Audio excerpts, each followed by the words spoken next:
Boleh percaya, boleh tidak, tapi banyak orang baik di sekitar kita. Cuma cara orang-orang baik ini menjalankan kebaikannya, melakukan kebaikannya sering menimbulkan kontroversi karena banyak juga yang melakukannya dengan cara yang tidak biasa. Cara yang dipertanyakan oleh banyak orang. Cara yang membuat orang lain susah menerima dengan akal sehat. Nah, inilah cerita yang saya angkat mengenai kebaikan yang dilakukan dengan cara-cara yang unik, yang tidak biasa. Siapa tamu kita hari ini? Yang pertama adalah Miftah Maulana Habibur Rahman. Iya. Silakan duduk. Assalamualaikum. Waalaikumsalam warahmatullahi wabarakatuh. Boleh duduk Pak ya? Silakan. Itu memang disediakan untuk Anda. Tunggu dulu. Jadi, Anda mau lepas masker ya? Kan sudah berjarak ya? Karena nggak boleh dekat-dekat, ntar sayang. Betul. Jadi pekerjaan Anda ini apa sebenarnya? Kita nggak punya pekerjaan, karena bagi saya dakwah itu bukan profesi. Tapi karena saya punya pesantren, orang manggil saya ustadz, manggil saya kiai. Walaupun saya lebih nyaman dipanggil. Tunggu. Dakwah itu bukan pekerjaan. Saya mengatakan dakwah itu bukan profesi, tapi apapun profesinya harus berdakwah. Oke. Kemudian Anda punya pondok pesantren. Saya punya pondok pesantren, gara-gara saya punya pesantren dipanggil kiai. Gini. Anda mau meyakinkan saya bahwa Anda kiai? Saya tidak gampang diyakinkan, apalagi dengan penampilan seperti ini. Penonton juga pasti yakin, mana mungkin kiai tampilannya seperti ini. Karena saya termasuk kiai yang berbodi atletis tapi hati teletabis. Artinya senang berpelukan. Senang berpelukan. Iya. Berpelukan dengan para pendosa. Oke. Jadi ini serius ini. Jadi Anda biasa dipanggil Gus Miftah. Iya. Pekerjaan yang ngurusi santri. Ngurusin santri. Jadi Anda benar-benar punya pondok pesantren. Saya alhamdulillah ada pesantren dengan 200 santri, semuanya free. Iya. Semuanya free dari berbagai latar belakang. Zaman sekarang orang dengan tampilan-tampilan seperti Anda ini harus diuji dulu bahwa apakah benar. Harus dibuktikan. Harus dibuktikan. Nah, apalagi saya dengar nih, Anda sering keluyuran ke tempat-tempat hiburan, ke klub-klub malam. Bagaimana mungkin kalau Anda kiai, Anda punya pesantren, kemudian Anda justru lebih sering berada di klub-klub malam, di tempat-tempat yang tidak layak lah. Sebenarnya bukan klub malam sih. Apa? Puskesmas. Apa itu? Pusat kesenangan mas-mas. Nah ini kan, saya udah mulai nyesel undang Anda. Jujur aja saya mulai nyesel ini. Ya, siapa yang undang Anda sebenarnya ini? Khilaf kayaknya, tim kreatif khilaf. Dalam daftar sebenarnya nggak ada. Nggak ada. Iya. Ya sudahlah, udah ada di depan mata. Jadi betul itu, Anda suka masuk ke klub-klub malam itu? Saya ke klub malam sekitar 15 tahun. Hah? Sudah 15 tahun, ke tempat prostitusi sudah 20 tahun. Hah? Saat usia saya masih 19, masuk ke 20 tahun. Sekitar tahun 2000. Oke. Saya pertama kali masuk ke sana. Ngapain Anda di sana? Survei. Oh, survei. Kalau gitu sama gitu. Serius ini pertanyaannya. Jadi waktu itu saya ada kebetulan kampung yang saya tempati ini banyak preman di dalamnya. Oke. Preman. Dan mereka rata-rata menjadi tamu reguler dari tempat-tempat seperti itu. Karena beberapa kali mereka curhat, akhirnya jatuh rasa iba kan, rasa iba. Yang saya akhirnya penasaran dengan tempat itu, yang di Jogja namanya Pasar Kembang. Maka kemudian beberapa survei, saya akhirnya memutuskan setiap malam Jumat untuk hadir di tempat itu dengan menggunakan sarung, baju koko, pakai kopiah, saya masuk. Kenapa? Di dalam lokalisasi itu ada musola kecil, Mas Andi. Yang saya kemudian saya kasih nama MTS, Musola Tengah Sarkem. Oh, kecil. Ini Sarkem ya, Pasar Kembang itu Sarkem. Pasar Kembang. Oke, terus? Apa yang saya lakukan? Saya sholat tahajud di situ. Sholat hajat, mendoakan kawan-kawan saya yang ada di situ.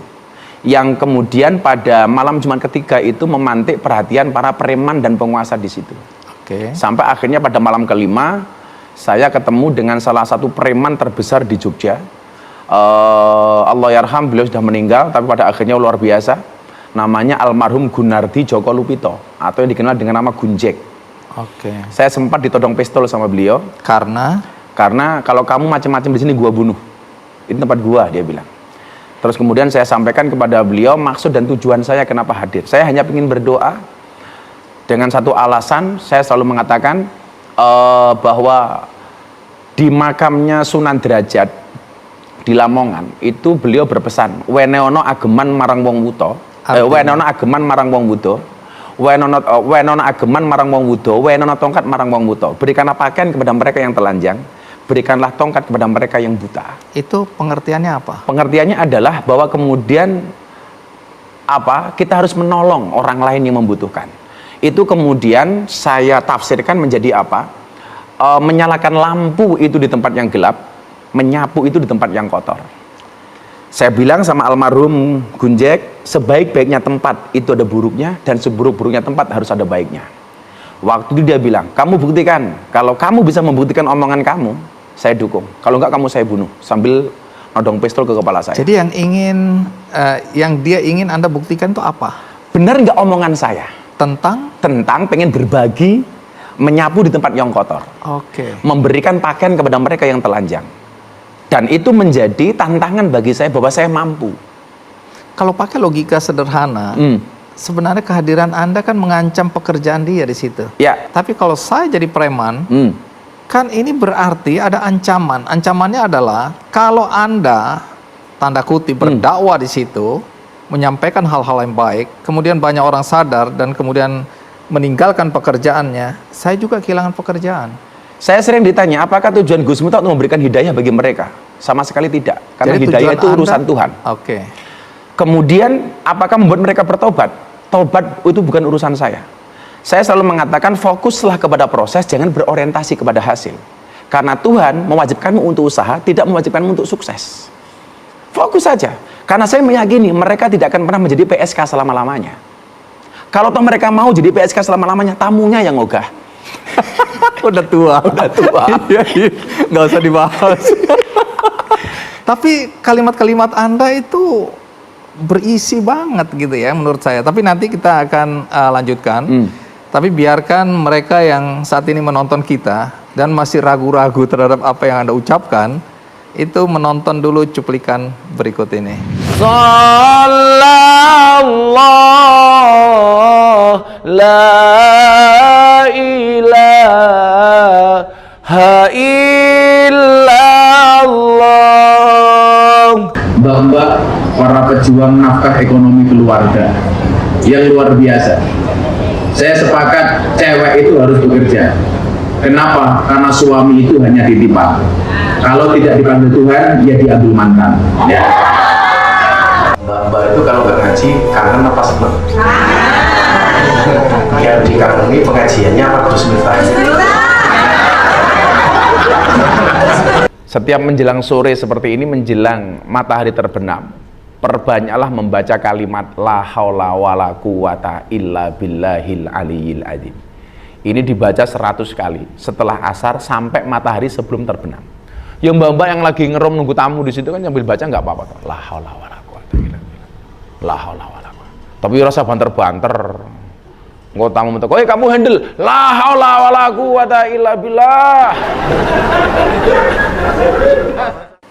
Nah, Gus, pertama tempat Anda berdakwah itu juga sudah menimbulkan kontroversi. Ya. Kedua, cara Anda berdakwah seperti yang kita lihat tadi juga menimbulkan kontroversi. Coba jelaskan kenapa tadi ya Anda bilang menyapu di tempat kotor dan lain-lain. Tempat kotor kan nggak melulu di situ. Ya. Dan ini kemudian orang bisa berprasangka. Ada apa sebenarnya Gus Miftah ini memilih tempat itu? Coba jelaskan dengan cara yang paling sederhana supaya saya paham memang tujuan Anda baik, bukan Anda memanfaatkan situasi untuk kepentingan Anda pribadi. Iya, makanya di mana-mana kalau saya pengajian di klub malam pasti pakai kacamata hitam. Jadi begini. Nanti pertanyaan ini akan saya tanyakan di akhir acara ini. Kenapa Anda lebih sering memakai kacamata gelap? Nggak usah dijawab, tapi sekarang jawab pertanyaan saya yang tadi. Jadi dua Jumat setelah saya ketemu preman ini, saya masuk lagi ke musola itu diikuti oleh beberapa mbak-mbak. Ya mohon maaf ya, ini belum saya luruskan. Saya tidak pernah memanggil mereka PSK, apalagi dengan lebih bahasa kasar seperti itu. Kan nggak mungkin saya pengajian mbak-mbak PSK rahimakumullah, kan nggak mungkin. Terus? Akhirnya saya sholat di situ. Lah, ketika saya sholat mereka nungguin di belakang saya. Tahu karena ada orang di belakang saya bacaan sholat yang biasa saya baca sir pelan, saya baca jahar kencang. Dan ternyata mereka mendengarkan. Bahkan ketika bacaan surat setelah Fatihah, mereka menangis. Isi surat itu. Saya masih ingat betul waktu itu yang saya baca adalah surat Al-Muzammil. Saya tahu mereka nggak akan tahu terjemahnya. Tapi minimal mereka merasa nyaman dengan bacaan itu. Buktinya apa? Ketika saya bacakan itu mereka menangis. Saya masih ingat betul waktu itu bacaannya. Barangkali saya bacakan, Mas Andi. Ya ayyuhal muzammil qumil laila illa qalila nisfahu aw inqus minhu qalila aw zid alaihi warattilil qur'ana tartila inna sanulqi alaika qawlan saqila. Nangis, Mas. Rakaat kedua bacaan saya lanjutkan, saya ikut-ikutan nangis, Mas. Bukan karena saya ingat dosa, tapi karena saya gengsi, Mas. Ya, gimana mbak-mbak lokalisasi saja nangis, masa saya enggak? Kan gengsi saya. Tapi di akhir ayat ini, Mas, itu luar biasa. Di akhir surat yang saya baca itu ada ayat kalimat yang luar biasa. Tolong terjemahkan supaya kita semua Ya. bisa paham. Di akhir ayat itu Allah mengatakan apa? Wastaghfirullah, wastaghfirullah, wastaghfirullah, innallaha ghafurur rahim. Itulah betul-betul saya nangis. Allah mengatakan apa? Bermohon ampunlah kamu kepada Allah. Sampai saya ulangi 3 kali bacaannya. Minta maaflah kamu sama Allah. Kenapa? Innahu huwal ghafurur rahim. Karena dia Allah Maha Pengampun lagi Maha Penyayang. Maka nangislah mbak-mbak ini. Tambah nangis. Selesai saya berdoa, Allahumma hdi qaumi fa innahum la ya'lamun. Berikanlah hidayah kepada kaum ini ya Allah. Kenapa mereka melakukan ini? Barangkali mereka tidak tahu. Selesai sholat, saya menghadap mereka. Mereka bilang, Mas, yang mau kamu apa sih? Dia bilang, boleh nggak saya bikin kajian di sini? Wah, ini lucu lagi, tempat maksiat kok untuk ngaji. Saya jawab, lebih baik tempat maksiat untuk ngaji daripada tempat ngaji untuk maksiat.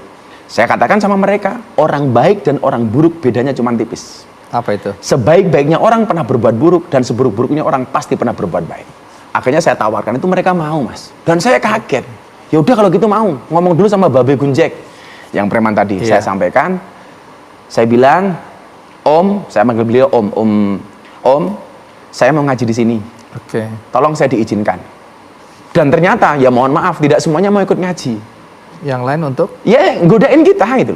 Jadi mereka tuh berangkat ngaji sudah menggunakan pakaian dinas masing-masing. Udah kebayang. Sudah kebayang kan Iya. itu kan. Waduh, saya padahal waktu itu usia saya baru 19-20, voltasenya lagi tinggi-tingginya. Ya mereka banyak yang godain, Bang. Akhirnya saya sampaikan kemudian kajian-kajian sederhana. Jadi begini. Rasulullah itu mengajarkan khatibun nas biqadri ukulihim, berbicara kepada manusia sesuai dengan kemampuan akalnya. Oke. Nah, jadi tidak kok kemudian saya ngaji di sana menghilangkan persoalan halal dan haram, tetap. Tapi saya meminimalisir untuk membicarakan itu. Saya tidak membicarakan surga dan neraka, karena bagi saya surga dan neraka itu pasti. Saya nggak perlu ngomong zina itu haram, mereka sudah tahu. Tapi bagaimana kemudian semaksiat mereka, seperti apapun mereka masih ingat kepada Tuhannya. Itu saja yang saya lakukan. Maka saya menyampaikan, Gus Miftah itu copet. Copet di mata mereka. Tapi apa bedanya Gus Miftah dengan copet terminal? Apa? Tipis. Copet terminal itu kurang cerdas, Mas. Yang dicopet dompetnya, ketahuan dipukuli orangnya. Kalau Gus Miftah yang saya copet apa? Hatinya. Kalau hatinya sudah tercopet, jangankan dompetnya, yang lainnya pun pasti akan diberikannya. Oke, ini pelajaran penting buat saya. Dan Oke. alhamdulillah berjalannya waktu, Jadi fine. itu yang membuat saya mulai memahami nih cara Anda tadi berdakwah. Iya. Ya, kan banyak orang langsung tanda kutip berat. Tapi Ngejas. Anda kan langsung mulai dengan hal-hal yang kelihatannya lucu, sepele, Iya. sederhana, karena Anda menggunakan bahasa mereka. Ya, pertanyaan Bahasa barangkali yang begini. mudah dipahami. Saya sering bertanya kepada orang yang datang ke klub malam itu orang susah apa orang senang? Menurut Mas Andi? Orang senang dong. Orang susah. Kenapa? Orang susah yang mencari senang. Oh, mencari kesenangan. Maka namanya dunia hiburan. Oh, oke. Lah, karena kan mereka mbak-mbak yang ada di sana juga pekerjaannya hanya mewarnai sih, gitu kan. Mewarnai kehidupan rumah tangga orang lain. Gitu kan. Tapi Lah, Gus, saya ke sana, kenapa kemudian kaitannya tadi dengan saya harus pengajian menyenangkan, kan begitu? Iya. Lah, kenapa orang itu mencari kesenangan di tempat hiburan? Karena mereka tidak pernah mendapatkan kesenangan di tempat pengajian. Makanya pengajian saya kemas secara menyenangkan. Kalau mereka sudah senang di tempat pengajian, mereka tidak akan mencari kesenangan di tempat hiburan malam. Itu saja. Pada akhirnya surga itu akan ditempati oleh ahli maksiat yang mau bertaubat, bukan orang yang sok suci namun pada akhirnya tersesat.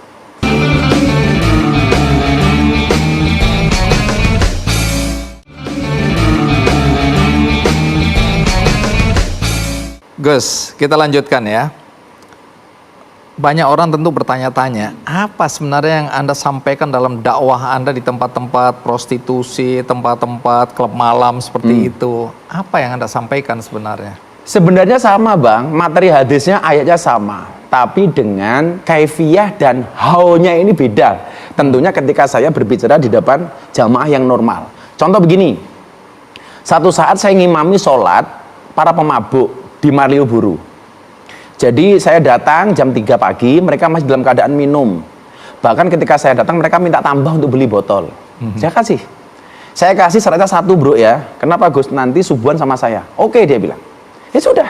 Saya begitu ngimami mereka, ada orang lihat di foto waktu itu belum ramai seperti sekarang lah. Mereka bilang Miftah itu goblok, orang mabuk kok diajak sholat. Kan sholatnya orang mabuk nggak diterima sama Allah 40 hari. Lah, kemudian pertanyaan ini betul ditanyakan sama anak klub malam yang biasa minum. Bagaimana Gus? Kok Gus ngajak kita sholat, padahal sholatnya orang mabuk nggak diterima oleh 40 hari. Bagaimana dengan hadis ini? Saya jawab, bro mohon maaf, itu hadisnya orang normal. Sementara kalian abnormal. Kalau nunggu kalian nggak mabuk, sholatnya kapan? Ya kan?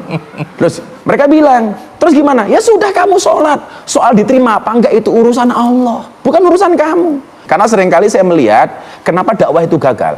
Karena saya sering kali lihat kita itu sering menjadi hakim bagi kesalahan orang lain dan menjadi pengacara bagi kesalahan kita sendiri. Jadi apa yang kita lakukan salah kita bela. Kita benarkan. Kalau orang lain benar kita salahkan. Kita salahkan. Sebelum Mas Hani teruskannya, Allah menciptakan Miftah tidak untuk menjadi orang terkenal, tapi untuk mengenalkan Allah kepada mereka yang belum kenal. Menarik, karena ini pertanyaan yang akan saya tanyakan kembali ke Anda. Karena banyak sekali kemudian ustadz, kiai, ya, dai atau ulama yang kemudian menjadi selebriti. Ya. Mereka muncul di panggung-panggung menjadi sorotan. Tapi minta maaf Gus, banyak yang menilai keilmuannya dangkal. Ya. Ya. Jadi ilmu agamanya ini terbatas sekali. Nah, sekarang yang jadi pertanyaan ke Gus Miftah, ilmu agama Anda, latar belakang Anda dalam keislaman itu apa? Bisa dijelaskan? Saya di pesantren, pondok pesantren Bustanul Ulum, Jaya Sakti Padang Ratu Lampung Tengah, itu 6 tahun, dari sanawiyah sampai aliyah. Kemudian saya kuliah di IAIN, Institut Agama Islam Negeri, walaupun ijazah tidak saya ambil. Karena saya malu, kuliah 4 tahun gelarnya hanya SAG. Sarjana agak gimana gitu, malu saya. Saya juga nyantri di pondok pesantren Nurul Huda Sragen, asuhan Abah Syarif Hidayatullah. Dan ada beberapa kiai yang kemudian saya belajar kepada beliau, termasuk Maulana Habib Lutfi bin Yahya Pekalongan. Kalau orang mengatakan ilmu saya pas-pasan, iya. Tapi saya mengatakan, seminimal apa yang saya miliki, semaksimal mungkin saya sampaikan, semampu saya. Maka saya nggak mau sebenarnya dipanggil kiai. Saya pun keberatan dipanggil ustadz. Ya saya menyampaikan apa yang saya bisa saja itu. Nah, Gus, sebelum kita lanjutkan, ada baiknya penonton mengenal lebih dekat siapa yang namanya Gus Miftah itu ya. Ini dia tayangannya.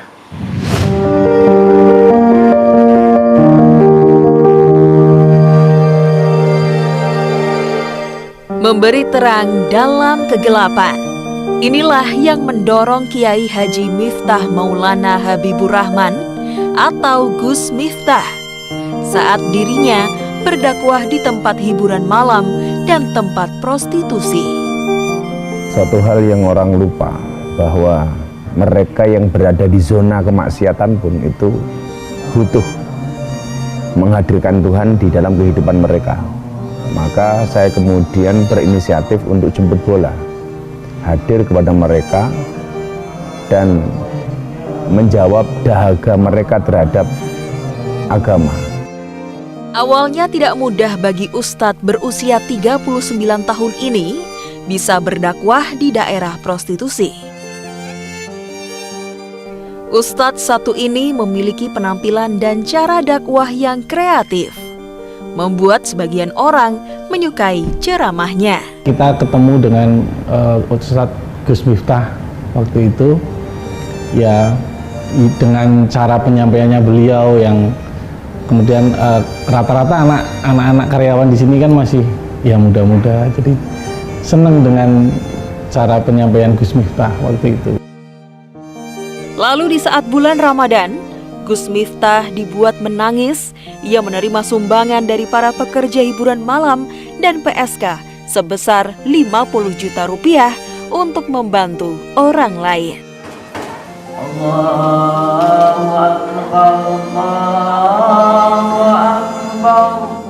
Gus Miftah sempat tertipu 50 juta rupiah oleh temannya sendiri saat dirinya berniat untuk membangun masjid di rumahnya.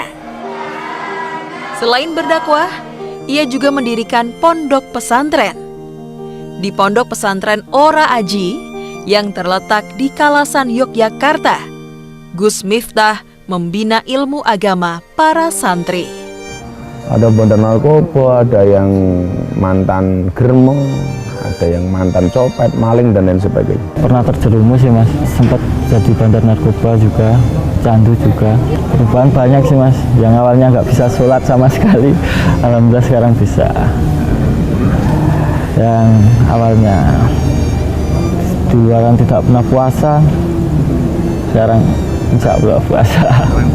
Jadi bagaimana kemudian orang-orang yang hari ini termarginalkan, mereka disepelekan karena kemaksiatannya, karena kejelekannya, karena kejahatannya, itu hari ini mereka mampu kita ajak untuk belajar agama. Gus, tadi kan sempat kita singgung masa lalu Anda ya. Siap. Tadi Anda, saya nggak tahu bercanda atau tidak, pernah jadi marbot, ya, pernah jadi tukang kebun. Tapi yang saya dengar kan jadi tukang becak juga, Ya. gagal dalam usaha, bangkrut. Ya. Dan nanti saya akan tanyakan sejarah bagaimana sampai kemudian Anda bisa bikin pondok pesantren, tapi Anda juga atau mertua Anda pernah malu punya menantu seperti Anda. Iya. Sebenarnya nggak heran ya. Iya. Tapi kita masuk dulu ke tukang becak, itu benar itu? Ya. Jadi saya dulu berangkat ke Jogja tidak mendapatkan transferan dan wesel dari bapak ibu saya. Saya cuma bilang, Pak, Bu, saya berangkat ke Jogja, saya kuliah. Loh, biayanya dari mana? Cukup ibu kirim saya doa setelah sholat. Fatihah saja setiap habis sholat. Tapi ingat ya Bu, ya cukup Fatihah, jangan pakai Yasin, saya bilang. Bablas ntar kan. Nah. Lah, karena di Jogja saya nggak punya tempat tinggal, saya di masjid. Iya. Disinilah saya belajar memahami kebinekaan, kemajemukan, dan pluralisme. Saya orang NU, tinggal di masjidnya orang Muhammadiyah. Sebagai James Bond, jaga masjid dan kebun. Nah, saya sering tanya, ada masalah nggak Gus tinggal di masjid orang Muhammadiyah? Nggak ada. 4 tahun setengah. Lah, untuk mencukupi kebutuhan saya pernah menjadi pedagang asongan. Aksesoris kayak gantungan kunci, Dimana peniti di alun-alun utara Malioboro. Itu selama beberapa saat. Kemudian saya pernah narik becak sekitar 6 bulan. Bahkan sampai saya jadi pengurus paguyuban becak Kota Yogyakarta. Akhirnya saya berhenti dari becak, cari aktivitas yang lain. Oke, jadi Anda pernah jadi tukang becak itu benar? Benar, fakta. Maka kenapa di pondok ada becak? Karena untuk mengingatkan saya kepada masa lalu saya. Oke, ini Anda nggak malu menceritakan semua ini? Enggak, kenapa malu? Oke, kan ada yang merasa tukang becak itu kurang bergengsi pekerjaannya, profesinya. Ya, tukang becak itu lebih bergengsi daripada wasit sepak bola. Kenapa begitu? Wasit sepak bola itu profesinya aneh, lari ke sana kemari mencari kesalahan orang lain. Saya baru paham hari ini. Dan yang paling celaka, wasit tinju. Kenapa? Ada orang berpelukan dipisah, ada orang pukul-pukulan dibiarin, kan kurang ngajar banget gitu. Ya, semakin paham saya bahwa ada profesi-profesi yang sebenarnya harus dipertanyakan. Apakah dia akan masuk surga atau tidak? Ya, Dan saya nggak malu sama sekali. mudah-mudahan nggak ada wasit berhenti gara-gara mendengarkan percakapan kita ini ya. Oke, menarik sekali Gus. Nah, tukang becak. Sekarang yang jadi pertanyaan kan Anda punya pondok pesantren. Ya. Namanya apa tadi? Ora aji. Artinya apa itu? Not value. Oh, nggak ada nilai. Nggak ada nilai. Karena bagi saya manusia itu kan hina di hadapan Allah, rendah. Makanya saya mencoba memposisikan saya seperti itu. Maka ketika ada orang membuli saya macam-macam, sama sekali nggak kepikiran. Ya karena kita not value. Sudah, saya santai. Saya sering mengatakan orang baik itu egois. Karena selalu memandang orang maksiat dengan kacamata kebencian. Sementara ahli maksiat itu justru memandang orang baik dengan kacamata kasih sayang. Suatu saat saya duduk di kafe mau pengajian sama mbak-mbak LC, ladies cut, ya, teman-teman pemandu karaoke lah itu. Iya. Begitu kita duduk, Bang, itu ada rombongan pengajian lewat. Hah. Yang keluar dari mulut mbak-mbak itu saya kaget. Apa itu? Saya ngiri dengan mereka loh, Gus. Malam-malam gini kita mabuk pegang botol, mereka datang ke tempat pengajian. Bahkan ada yang berebes, Mas Mili. Waduh. Sementara satu saat saya menemani beberapa teman yang dalam tanda kutip baik lah, Sok suci. sok suci lah. Begitu lewat depan kafe melihat mbak-mbak yang menggunakan pakaian seksi, walaupun menurut saya tidak seksi sih, salah kostum saja lah gitu. Mereka mengatakan apa? Dasar ahli maksiat, malam-malam begini malah penuh dengan kemaksiatan. Oke, ini Coba. perspektif ya, sudut pandang. Sudut pandang yang ahli maksiat memandang orang baik dengan penuh rasa cinta, yang dianggap baik memandang orang ahli maksiat dengan penuh kebencian. Jadi Anda sekarang menempatkan diri pada sudut pandang seperti ini tadi ya? Iya, Bagaimana maka saya melihat mengatakan anak-anak kepada mereka. bekas preman, Iya. punya narkoba. Maka saya sampaikan kepada mereka, pada akhirnya surga itu akan ditempati oleh ahli maksiat yang mau bertaubat, bukan orang yang sok suci namun pada akhirnya tersesat. Oke, menarik. Ada Lebih baik ahli maksiat yang khawatir dengan kemaksiatannya daripada orang yang banyak amalan tapi sombong dengan amalan. Ada salah satu ustadz, bagaimana pandangan ustadz? Yang dilakukan Miftah itu memalukan, dia bilang. Yang menjual ayat-ayat Allah di tempat maksiat.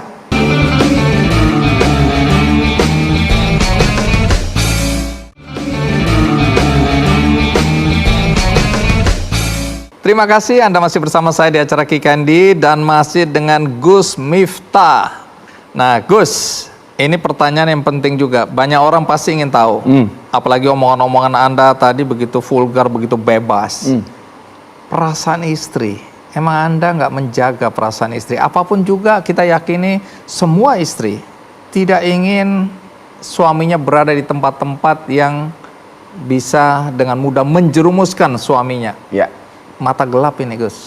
Apalagi Anda pakai kacamata gelap. Bagaimana perasaan istri Anda dengan pilihan Anda berdakwah di tempat-tempat seperti itu? Saya meyakini kesuksesan seorang laki-laki berangkat dari doa istri. Oke. Ya kan? Itu artinya semakin banyak istri semakin banyak yang mendoakan. beda. Enggak, beda ya, beda. Salah ya, beda. Gus, salah Gus. Beda ya. Iya, itu kebablasan Gus. Di Kikandi nggak boleh Nggak boleh ya? Gus. Iya. Ya. Nggak Insya Allah- mendidik. Insya Allah gitu, juga Gus. saya juga setia, Mas. Oke. Di balik laki-laki yang kuat pasti ada istri yang hebat. Alhamdulillah saya menjaga dirinya begini. Gimana? Semua anak klub malam dan lokalisasi tidak ada yang punya nomor HP saya. Oke. Yang boleh punya hanya penghubung. Hanya penghubung. Jadi mereka tidak bisa komunikasi secara langsung dengan saya. Baik di klub malam maupun di lokalisasi. Itu tidak. Itu bagi saya cara menjaga diri, salah satu cara. Oh, salah satu. Satu cara. Tapi tidak merupakan jaminan. Tidak jaminan. Kemudian yang kedua, istri saya paham dari awal saya mempunyai kegiatan seperti itu. Maka saya yakin dia juga ada rasa cemburu, lumrah lah karena cinta kan. Nah, tapi bagaimana kemudian saya membuktikan kepada beliaunya bahwa saya mampu untuk dipercaya. Itu saja. Dan sampai hari ini kalau saya berangkat ngaji, Bunda pamit ya, kemana bah? Ke lokalisasi. Nggih. Sudah, gak ada masalah. Jadi istri nggak ada masalah. Gak ada masalah. Mertua, Gak ada masalah. orang tua, Nggak ada masalah, sangat full. Justru yang masalah kadang-kadang para kiai atau para ustadz yang tidak sepaham dengan apa yang saya lakukan. ini yang saya mau tanya. Pasti banyak juga ulama lain yang melihat apa yang Anda lakukan ini salah di mata mereka. Tidak hanya salah, satu ketika saya diinterview oleh sebuah televisi, ada salah satu ustadz, bagaimana pandangan ustadz? Yang dilakukan Miftah itu memalukan, dia bilang. Karena Menjual ayat-ayat Allah di tempat maksiat. Kalimat-kalimat thayyibah dikumandangkan di tempat-tempat maksiat. Saya dikasih waktu sama hostnya, bagaimana respon Gus Miftah?